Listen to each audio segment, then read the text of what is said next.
what season of your life stretched your strength the most, and what sustained you through it?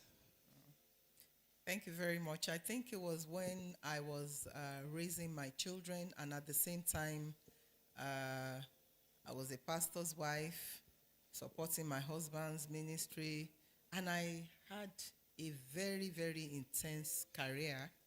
At that time, we were uh, supplying food 24 hours to a multinational, and it was very, very busy for me.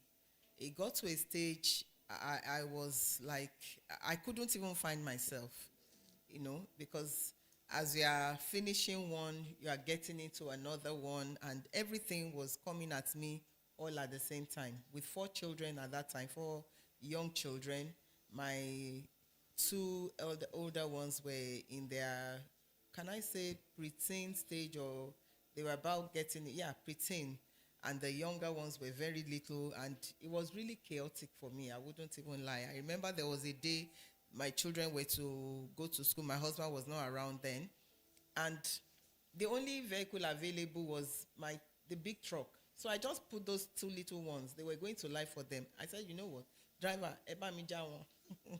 I put them in the truck, and they were crying because they felt their mates were going to laugh at them.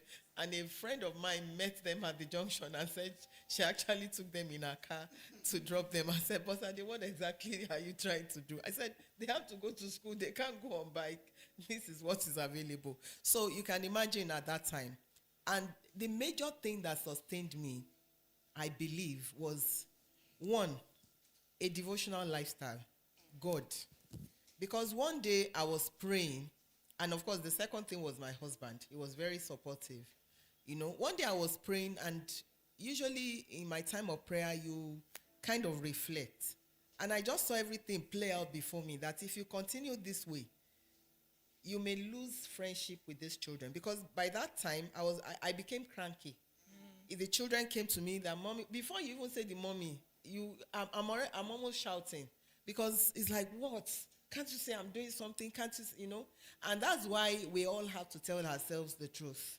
And have times that we reflect, that we retreat, especially in God's presence. So one day I was in that state, and I was like, after reflecting that, these children, I'm not even, it's like I'm losing it. I'm not close to them.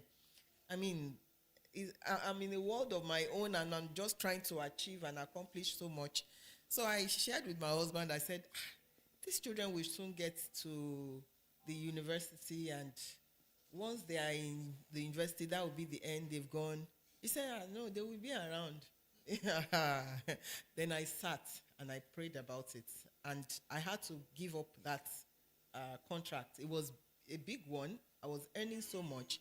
But today, with the benefit of hindsight, I discovered that it's better you prioritize your life as a woman at various stages.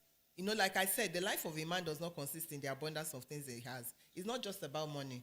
Today, I'm an empty nester, and I can fly the world. I can do a lot of things. I can start that contract again and say, you know what, I now want to take up like 4 or 5 companies, and I'll be supplying meals and all of that.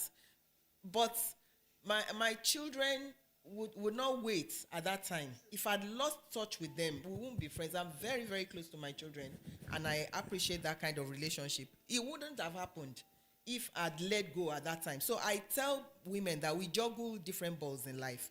There is glass ball. If it falls, that one will break. There is rubber ball, your career, some other things. There are things you can pick up later. And we may have to sacrifice. We still had this conversation in the UK some weeks ago with a woman.